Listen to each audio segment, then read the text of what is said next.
Hi everybody, this is Abhishek and you guys are watching Abhishek talks. So ఈరోజు విషయం ఏంటంటే stress గురించి మాట్లాడదామని ఫిక్స్ అయ్యా. స్ట్రెస్ అందరికీ తెలుసు కదా. స్ట్రెస్ అంటే తెలుగులో ఒత్తిడి అంటున్నారు. చావకొట్టేస్తుంది జనాలు పట్టుకుని. ఎన్నో ప్రాబ్లమ్స్ కారణం అవుతుంది, హెల్త్ ఇష్యూస్కి, మెంటల్లీ డిస్టర్బింగ్ పీపుల్, ఇదంతా చాలా ఉంది కదా మ్యాటర్. సో స్ట్రెస్ గురించి మాట్లాడదాం ఈరోజు. సో స్ట్రెస్ గురించి నేను ఫస్ట్ ఆలోచించినప్పుడు గూగుల్లోను, ఫేస్బుక్లోను, ఇన్స్టాగ్రామ్లో, యూట్యూబ్లో ఎక్కడ పడితే ఎతికేస్తాం కదా. ఎతికేసాను, పిచ్చి పిచ్చిగా ఎతికేసాను. చాలా విషయాలన్నీ వచ్చాయి. అయితే ఒక సింపుల్ విషయం వచ్చింది, అది ర్యాండమ్గా ఇన్స్టాగ్రామ్లో వచ్చింది.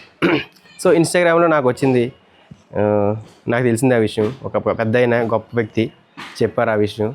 ఇప్పుడు నేను అది మీకు చెప్తాను అనమాట. Information, knowledge is wealth, knowledge is divine. అంటే ఎంత తాగితే అంత బలం అన్నట్టు. ఎంతమందికి చెప్తే లోకం అంత బాగుంటుంది కదా. So I'm just sharing the information.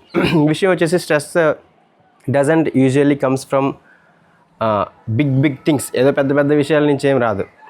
Stress usually comes from not taking action on small things that you are capable of doing. మీరు చెయ్యగలిగి ఉండి మీరు ఎప్పుడైతే అది చేయకుండా పోస్ట్ పోన్ చేయడమో లేకపోతే దాన్ని నెగ్లెక్ట్ చేయడమో జరుగుతుందో అక్కడి నుంచి వస్తుంది.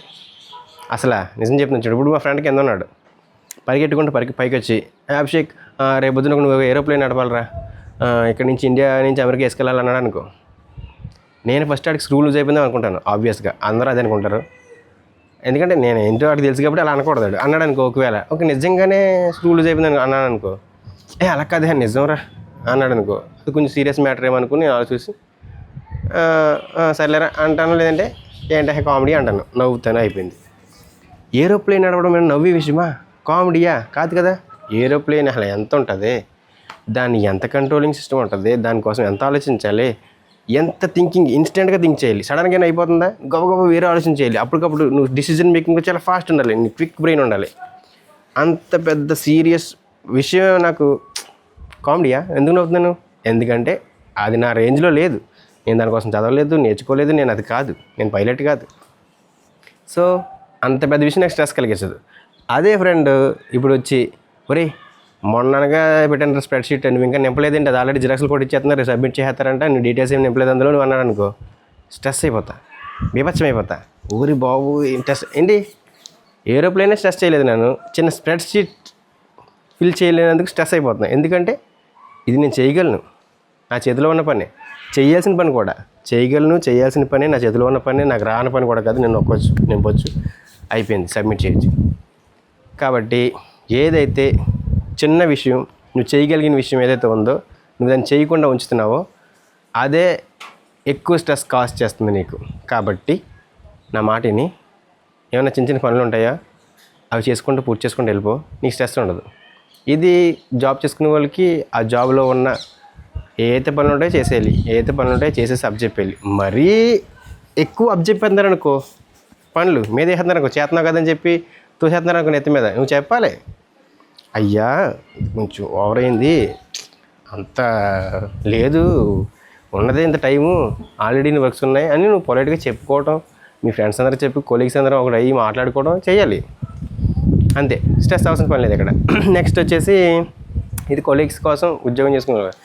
ఇప్పుడు స్టూడెంట్స్, ఇంకో ఎగ్జాంపుల్, ఇప్పుడు స్టూడెంట్స్ ఉంటారు, స్కూల్కి వెళ్తారు, కాలేజ్కి వెళ్తారు. అయితే మేడం వచ్చిద్ది, ఓ పాఠం చెప్పిద్ది, వెళ్ళిపోయిద్ది. ఇంకోసారి ఎవరు వస్తారు, ఇంకో పాఠం చెప్తారు, వెళ్ళిపోతారు. సో 6 సబ్జెక్టులు 4 సబ్జెక్టులు ఉన్నాయనుకోండి. ఆ రోజు స్టడీ అవర్లో వాళ్ళు చెప్పేది ఎంత పోర్షన్గా చెప్తారు ఒక రోజుకి, ఆ చిన్న మట్టుకు పోర్షన్ మనం చదివేసి పక్కన పెట్టేస్తాం. వాళ్ళు చెప్పినప్పుడు కొంచెం అర్థం అవుద్ది, మనం చదివినప్పుడు కొంచెం అర్థం అవుద్ది, గుర్తుపెట్టుకుంటాం, పక్కన పెడతాం. నెక్స్ట్ డే సేమ్ గుర్తుపెట్టి పక్కన పెడతాం. అంత బాగుంది కదా, అయిపోయింది. ఆ సింపుల్ టాస్క్ ఏదైతే ఉందో ఆ రోజు చెప్తారు, ఆ రోజు చదవడానికి చిన్నదే, టాపిక్ చిన్నదే, చదవటం ఈజీ, చెప్పి ఉన్నారు ఆల్రెడీ, వినున్నాము, సో మళ్ళీ చదువుతాము.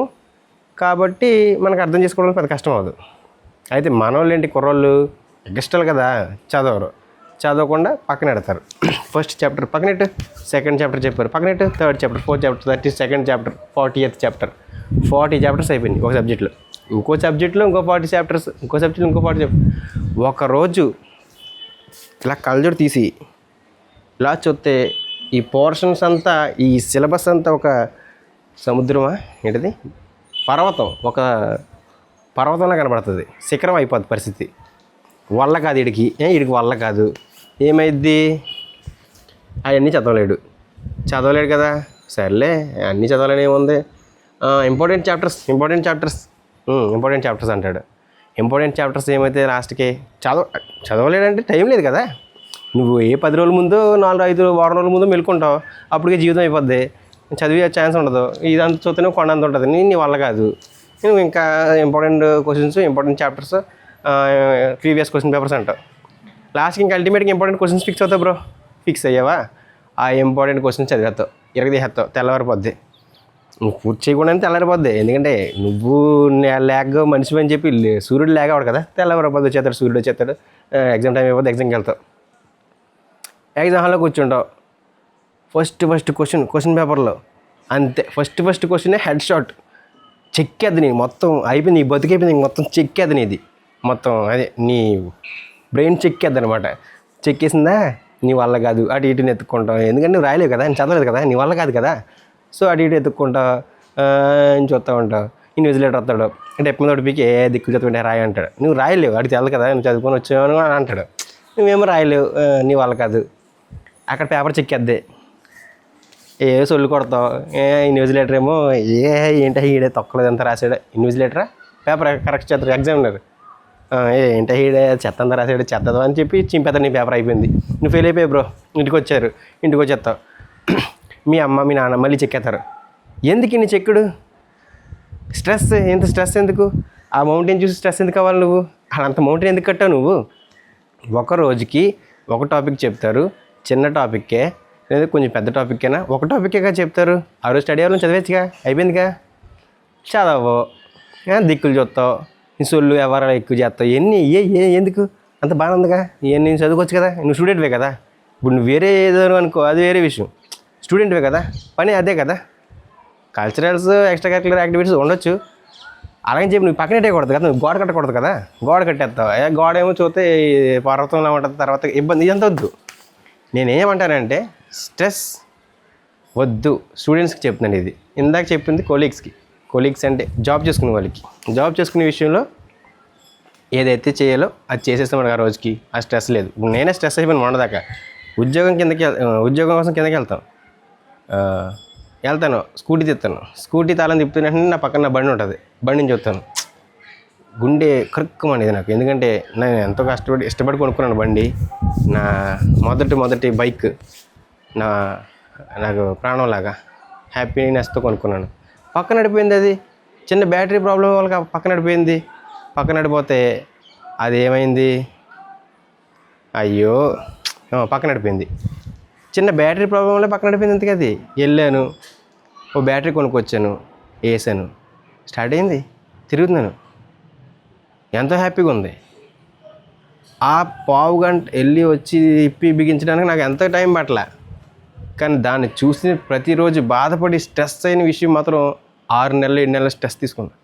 అంత స్ట్రెస్ ఎందుకు? సింపుల్ విషయాలు, చేయగలిగిన విషయాలు, చేతిలో ఉన్న విషయాలు చేసేది ఏమైంది, చేసేచ్చు కదా. కాబట్టి ఎవరైనా సరే సింపుల్ విషయాలే ఉంటాయి మనకు స్ట్రెస్ కలిగించేవి. ఒక పేపర్ మీద రాసుకుని ఈరోజు షర్ట్ సైజ్ చేయించుకోవాలి, వెళ్ళి సైజ్ చేయించుకో. నువ్వు రోజు వేసుకుని లూజ్గా ఉంది, రోజు వేసుకుని నాకు నచ్చలేదని బాధపడట్లేదు కదా. ఒక్కరోజు వెళ్ళావా, చేసుకుని వచ్చి అయిపోయింది, టిక్ పెట్టుకో, దానికి సంబంధించిన స్ట్రెస్ పోయింది. ఆ తర్వాత ఇంకోటి ఏంటి, ఫోన్ వచ్చేస్తుంది కింద నుంచి. ఆ తర్వాత ఇంకోటి ఏంటి, అలాగే చిన్న విషయాలు ఉంటాయి. రూమ్ బాగోలేదు, చండాలంగా ఉంది, సర్దుకో, అయిపోయింది. నువ్వు రోజు రూమ్కి వెళ్ళి ఏం బాగలేదు ఇదా అని అనుకోవటం ఎందుకు? ఇదంతా టైం వేస్ట్ కదా, అవసరం లేదు. అలాగే బ్రో, ఇంక ఏమున్నా సింపుల్ టాస్క్లే, మనం చేయగలిగిన టాస్క్లే. చేయకపోవడం వల్లే స్ట్రెస్ కలుగుతుంది. నా మాట విని అన్నీ చేయండి, కానీ చేయాల్సింది మాత్రం నెగ్లెక్ట్ చేయకండి. సింపుల్ విషయాలు ఉంటాయి కదా. నువ్వు చెప్పమని చెప్పి స్ట్రిక్ట్గా రాసుకున్నట్లు టిక్ పెట్టుకుంటూ కూర్చుంటే టిక్ మార్కింగ్ కాదు కదా. చెయ్యాలి, సరదాగా గడపాలి. అలాగని చెప్పి చేయాల్సిన పనులు, ఇంపార్టెంట్ పనులు, ఫర్స్ట్గా చేయాల్సిన పనులు నువ్వు పక్కన పెట్టకూడదు కదా. దట్స్ నాట్ కరెక్ట్ కదా బ్రో. సో నా మాట నువ్వు ఎందుకు చెప్తున్నాను, ఇది bro. Stress doesn't usually comes from a huge big things. It actually comes from not doing that simple little things that you are capable of doing. Stop wasting your time. I mean to say, stop stressing instead of start doing that little things that actually giving you stress. అలా tick ఎట్టుకుంటూ వెళ్ళిపోతావా రాసుకుని, అంతే last tick వెళ్ళినప్పటికీ నీ stress లేదు ఇంకా. ఎందుకంటే ఆ చిన్న చిన్న పనులు ఏదైతే నువ్వు చేయకుండా ఉంటున్నావు అవన్నీ స్ట్రెస్ కలిగిస్తున్నాయి. అవన్నీ ఒకసారి చేసి పడేసావు అనుకో, ఇంకేముంది, ఆల్ హ్యాపీస్, శుభం card. So yeah, I just wanted to say all these things to you guys. ఈ విషయం మన తెలుగు యువతకి వెళ్ళాలి. కుర్రోళ్ళు స్టూడెంట్స్ బాగా లాగ్ అయిపోతున్నారు. కుర్రోళ్ళు అంత అవసరం లేదు, చదువుకోండిరా, మీ స్టూడెంట్స్ రా, చదువుకోండి అంతే. ఎవరైనా సరే స్ట్రెస్ అవ్వకుండా సింపుల్గా చదువుకోండి, అర్థం చేసుకోండి, ఎంతో బాగుంటుంది. నాలెడ్జ్ ఈజ్ చెప్పాను కదా డివైన్. ఎంత నేర్చుకుంటే అంత బలం అన్నమాట. Anyway, thanks for watching. Bye. Yeah, bye.